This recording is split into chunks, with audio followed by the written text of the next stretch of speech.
নেত্রকোনা আর্তমানবতার সেবায় নেত্রকোনার মদনে ফ্রি চক্ষু চিকিৎসা ক্যাম্প অনুষ্ঠিত হয়েছে। প্রতিনিধি গোলাম কিবরিয়া সোহেল জানান, শনিবার 4 এপ্রিল সকাল 10টায় মদন কোর্ট বিল্ডিং মাঠে মদন পৌর যুবদলের সাবেক সদস্য সচিব, মদন পৌরসভার মেয়র পদে ধানের শীষের সাবেক নমিনি মোহাম্মদ এনামুল হকের সার্বিক তত্ত্বাবধানে নেত্র আধুনিক চক্ষু হাসপাতালের চিকিৎসকদের সহযোগিতা এই ফ্রি চক্ষু চিকিৎসা ক্যাম্প আয়োজন করা হয়। প্রধান অতিথি হিসেবে ফ্রি চক্ষু চিকিৎসা ক্যাম্পের শুভ উদ্বোধন করেন মদন পৌর যুবদলের সাবেক সদস্য সচিব, মদন পৌরসভার মেয়র পদে ধানের শীষের সাবেক নমিনি মোহাম্মদ এনামুল হক। এ সময় মদন পৌর বিএনপি সহ অঙ্গ ও সহযোগী সংগঠন নেতৃবৃন্দ উপস্থিত ছিলেন। এ ব্যাপারে মোহাম্মদ এনামুল হক বলেন, বিএনপি মা, মাটি ও মানুষের দল। আর্তমানবতার সেবা ও মানুষের কল্যাণে এই দল নির্লসভাবে কাজ করে যাচ্ছে।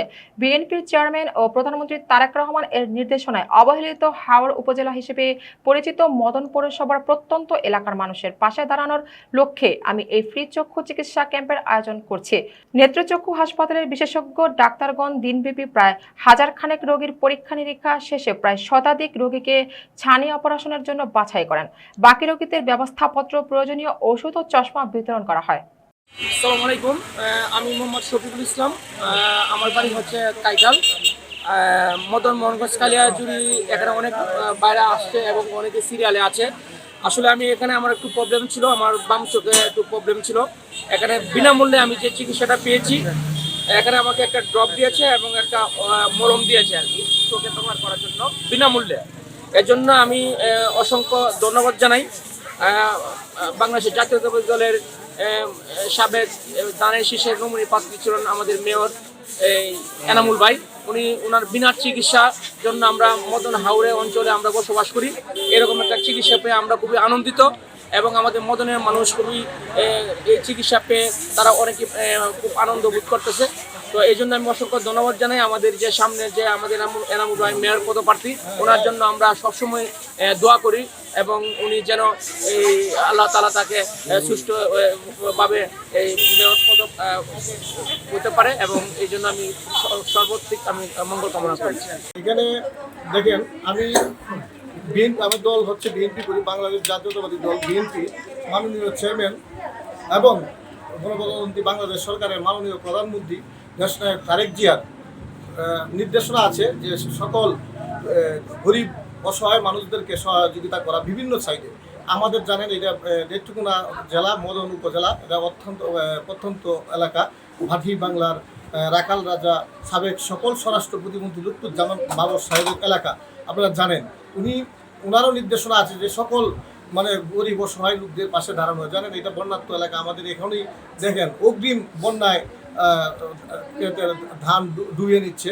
এখন যদি আমি কোনো না কোনোভাবে গরিবদের পাশে দাঁড়াইতে পারি, এখন একটা চক্ষু শিবির, অনেকেই তো আমাদের এই এলাকার মানুষ চোখে কম দেখে বা চোখের সমস্যা আছে, বিভিন্ন ভালো মানের ডাক্তার, এমবিবিএস ডাক্তার দ্বারা মদনে কোনো চিকিৎসা দেওয়া হয় না। সুতরাং আমি ময়মনসিংহ থেকে ভালো মানের উন্নত ডাক্তার, ভালো ডাক্তারের উন্নত মানের চিকিৎসার প্রাথমিক যে ট্রিটমেন্ট আছে, আপনার চশমা এবং ড্রপ, মলম, এটুকু আমার তরফ থেকে আমি ক্ষুদ্র আমিও একজন কৃষকের সন্তান। আমার বাবা একজন কৃষক। আমি তো বড় শহরে আমি কিছু করতে পারতেছি না, আমি ক্ষুদ্র সহকারে আমি কিছু করতেছি গরিবদের জন্য, অসহায় মানুষদের জন্য। আপনারা আমাদের দেশনেত্রী বেগম খালেদা জিয়ার জন্য দোয়া করবেন।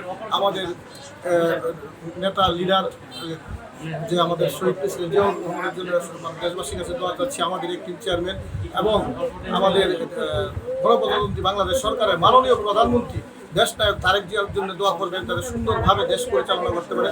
আমাদের ভাটি বাংলার রাখাল রাজা সাবেক সকল স্বরাষ্ট্র প্রতিমন্ত্রী লুৎফুজ্জামান বাবর সাহেবের জন্য আপনারা দোয়া করবেন, যাতে উনি যাতে সুস্থ থাকতে পারে, জনগণের খেদমত করতে পারে। আমরাও যাতে তার অনুসারী হিসাবে আমরাও যাতে দেশ ও দেশের এবং এলাকার উন্নয়নে কাজ করতে পারি, মানুষের অসহায় দূর করতে পারি। আমি জানেন বিগত নির্বাচনে আমি ধানের শীষের নমিনি ছিলাম, ধানের শীষের থেকে মনোনয়ন পেয়ে মেয়র ইলেকশন করেছিলাম। এই স্বৈরাচার আওয়ামী লীগ সরকার, জানেন আমরা পাস করা সত্ত্বেও আওয়ামী লীগ ইভিএম এর মাধ্যমে ভোট কারচুপি করে ওনার রেজাল্ট নিয়ে গেছে। এবারও ইনশাল্লাহ আমি আমার দল যদি মনোনয়ন দেয় তাহলে আমি করব, আর যদি মনোনয়ন না থাকে আমি ইনশাল্লাহ আপনাদের সকলের দোয়ায়, এই জনগণের দোয়া আমি মেয়র ইলেকশন করবো। আপনারা আমার জন্য দোয়া করবেন এবং এলাকাবাসীর কাছে আমি দোয়া চাচ্ছি, পুনর্বাসীর কাছে আমি দোয়া চাচ্ছি। ধন্যবাদ আপনাদের। আসসালামু আলাইকুম।